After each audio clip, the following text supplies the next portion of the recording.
Grand Sahara marriage hall एक शानदार और अफोर्डेबल ओपन वेडिंग हॉल है, फ्लैट 35% डिस्काउंट के साथ। With natural environment and 50+ car parking हम आपके इस खास दिन को और भी यादगार बनाने के लिए लाए हैं। ग्रैंड सहारा मैरिज हॉल आपका सपना पूरा करने की परफेक्ट जगह। Grand Sahara hall 3000 guest capacity, Savera hall 1000 guest capacity, VIP seating space, खूबसूरत डेकोरेशन, सेपरेट चेंजिंग रूम। आप जरूरत के हिसाब से दोनों हॉल इंटरकनेक्ट भी कर सकते हैं। इजी कनेक्टिविटी के साथ Mumbra railway station 15 minute drive, Diwa railway station 15 minute drive, full phase wedding lawn with attractive package, grand Sahara marriage hall. Booking के लिए कांटेक्ट करें। मैं इस्लामुद्दीन खान और आप देख रहे हैं प्रहार टाइम्स। महाराष्ट्र और मध्य प्रदेश की सीमा पर कार्रवाई के लिए गई जलगांव पुलिस पर हमला किया गया है। साथ ही भीड़ द्वारा की गई फायरिंग के जवाब में पुलिस ने भी गोलियां चलाई। महाराष्ट्र के जलगांव जिले के चोपड़ा ग्रामीण पुलिस स्टेशन के अधिकारी और कर्मचारी से हाथापाई हुई, इसमें घायल भी हुए हैं, जबकि एक गिरफ्तार भी किया गया है। आपको बता दें कि मध्य प्रदेश की सीमा पर उमरठी गांव के पास जब चोपड़ा ग्रामीण पुलिस स्टेशन के अधिकारी और कर्मचारी एक संदिग्ध आरोपी को गिरफ्तार करने गए तो उन पर ग्रामीण ने हमला कर दिया। जब ग्रामीणों ने हवा में गोलियां चलाई तो पुलिस ने भी जवाब में हवा में गोलियां चलाकर उनका विरोध करने की कोशिश की। इसमें 2 अधिकारी व कर्मचारी घायल हो गए हैं। स्थानीय पुलिस की मदद से अपहरण कांस्टेबल को बचा लिया गया है। इस संबंध में पुलिस अधीक्षक डॉक्टर महेश्वरी रेड्डी ने मीडिया को यह जानकारी दी है कि चोपड़ा ग्रामीण पुलिस स्टेशन के इंस्पेक्टर को गोपनीय सूचना मिली थी कि उमरठी गांव में देसी कट्टा बनाया जाता है, इसलिए पुष्टि करने के लिए नकली ग्राहकों को उस स्थान पर भेजा गया था। उमरठी गांव का दक्षिण दिशा महाराष्ट्र में पड़ता है, जबकि उत्तर दिशा मध्य प्रदेश में। इस दक्षिणी भाग में देसी कट्टा बनाने वाले अपराधियों के खिलाफ कार्रवाई करने के लिए चोपड़ा ग्रामीण पुलिस स्टेशन के सहायक पुलिस निरीक्षक शेषराव नितनवारे और उनके 7 कर्मचारी संदिग्ध आरोपियों को गिरफ्तार करने के लिए गए थे। जब संदिग्ध को हिरासत में लिया जा रहा था तो अचानक 100 से 150 लोगों की भीड़ पुलिस के सामने आ गई। उन्होंने पुलिस पर हमला करने की कोशिश की, जिसमें से कुछ ने हवा में गोलियां भी चलाई। जवाब में पुलिस ने गोलियां चलाई और भीड़ को तितर बितर करने की कोशिश की। इनमें से कुछ लोगों ने पुलिस कांस्टेबल शशिकांत पारधी का अपहरण कर लिया और उसे गांव में ले गए। कुछ पुलिसकर्मियों की पिटाई भी हुई। घटना की सूचना मिलने पर पुलिस अधीक्षक डॉक्टर महेश्वरी रेड्डी घटनास्थल पर पहुंचे और इस बीच मध्य प्रदेश में स्थानीय पुलिस की मदद से अपहरण पुलिस कांस्टेबल शशिकांत पारधी को बचा लिया गया। इस बीच चोपड़ा ग्रामीण पुलिस स्टेशन के कर्मचारियों ने संदिग्ध आरोपी पप्पी सिंह को हिरासत में ले लिया है। गौरतलब है कि इस उमरठी गांव में ज़्यादातर देसी कट्टा बनाए जाते हैं, लेकिन इस तरह पुलिस पर हमला कर उन्हें बंदी बनाना ये कुछ ज़्यादा ही हो गया था। मगर पुलिस अब इस पूरे मामले की आगे कारवाई कर रही है। काय सांगाल, उमरठी गावामध्ये एका पोलीस कर्मचाऱ्याला अपहरण केल्याचं सांगितलं जातंय, काही पोलीस कर्मचाऱ्यांवरती हल्ला सुद्धा झालाय, नक्की घटना काय? चोपडा ग्रामीण पोलीस स्टेशनचं PI आणि काही कर्मचाऱ्यांना गोपनीय माहिती प्राप्त झालं की उमरठी गाव आहे, ज्या उमरठी गावामध्ये काही एक समाजाचा लोक देशी कट्टा बनवतात, खूप वर्षापासून बनवतात। तिथलं एक माणसं मोठ्या आर्म्स प्रत्येकानं खूप लोकांना पुरवतं अशा गोपनीय माहिती प्राप्त झाल्या होत्या। गोपनीय माहिती आधारित त्यांना एक पंटरने अरेंज केलं होत्या। त्या पंटरने ही वेपन घेण्याचं कारण सांगून म्हणजे आपल्या हद्दीमध्ये बोलवून घेतलं होतं। आपल्या हद्दी आणि त्यांच्या हद्दीमधलं फक्त एक ब्रिज आहे 100-150 मीटरचं, तेवढंच आपलं दोघांचं मधलं कनेक्शन आहे। ब्रिजच्या पलीकडे आपल्या हद्दीत आलं होतं आणि ते बोलवून घेतलं की त्या माणसं इथं आला आणि आल्यानंतर म्हणजे तिथं आपला एक अधिकारी आणि 7 कर्मचारी तिथं होता। त्यांना आरोपीनं धरलेले अपहरण केलं।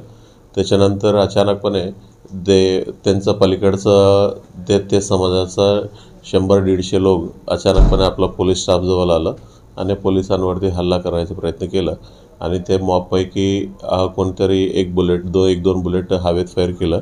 आपला पोलिसांचा स्टाफ जिथं होता त्यांनी देखील म्हणजे 1-2 बुलेट हवेत फायर केलं त्याच्यानंतर ते 7 जे कॉन्स्टेबल होता त्याच्यापैकी एक कॉन्स्टेबलला त्या गावामध्ये घेऊन गेलं होतं आणि तिथला लोकल पोलीस स्टेशनचा संपर्क केला मी, तिथलं SP वगैरे, आणि तिथं लोकल पोलीस स्टेशन थोड्या वेळात पोहोचलं आणि ते सेफली ते कॉन्स्टेबल जे तिथं नेलं होतं त्यांनी परत आपल्याकडे आलेलं आहे.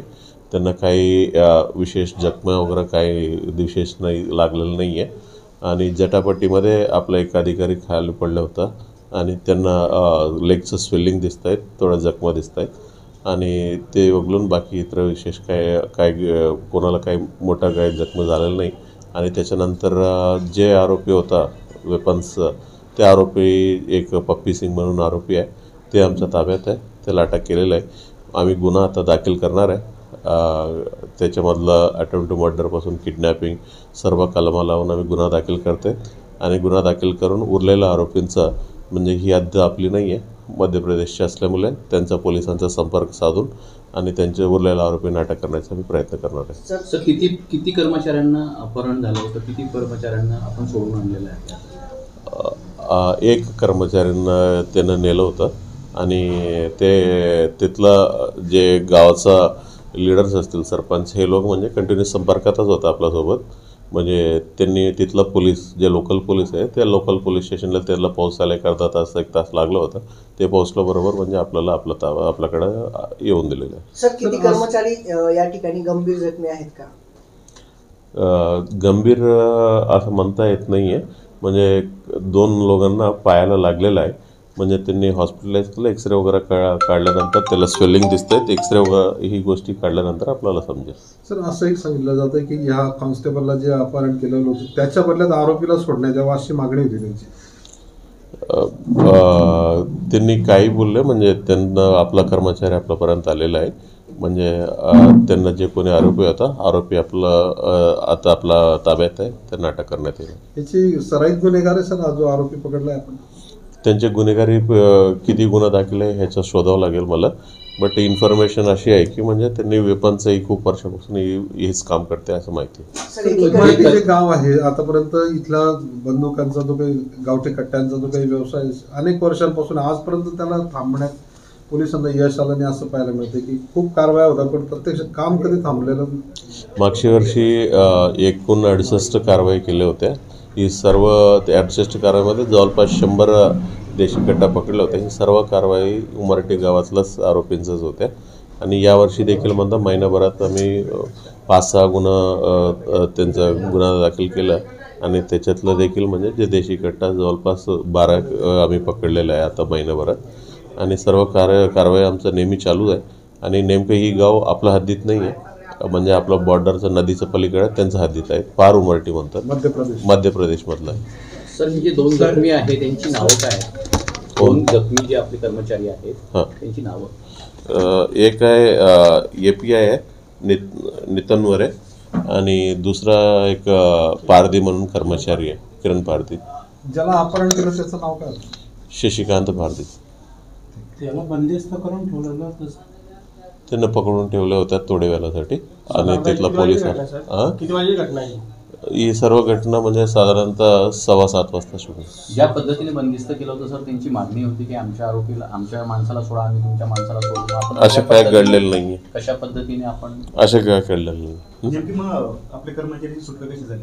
काय सुटका कशी केली? म्हणजे तिथं पूर्ण गाव तिथलं त्यांच्या हद्दी असल्यामुळे ते पोलिसांनी आम्ही संपर्क केला, SP ने संपर्क केला. ते पोलीस जे लोकल पोलीस आहे अर्धा-पाऊण तासात तिथं पोहोचला, त्याच्यानंतर इकडं आणलेलं आहे. आपल्या मध्य प्रदेश पोलिसांच्या सहकार्याला आपल्या कसं कारवाईमध्ये आपले जे पोलीस ठेवलेले ते हद्दीच त्यांचं आहे, म्हणजे आपण म्हणजे त्यांना ना सांगता आपल्याला तिथं जाणं शक्य नाही आहे, म्हणूनच त्यांच्या सहकार्यानं आपल्याला. बरोबर. आपले कर्मचारी तिकडे गेले होते असं की ऐकण्यात त्यांच्या हद्दीत केले होते म्हणून त्यांनी अटॅक केला असं नाही आहे. म्हणजे ते स्पॉटवर आम्ही पण जाऊन आलं. म्हणजे नदीचं दक्षिण दिशे महाराष्ट्र आहे आणि उत्तर दिशे मध्य प्रदेश आहे. नदीच्या दक्षिण दिशेतच आहे.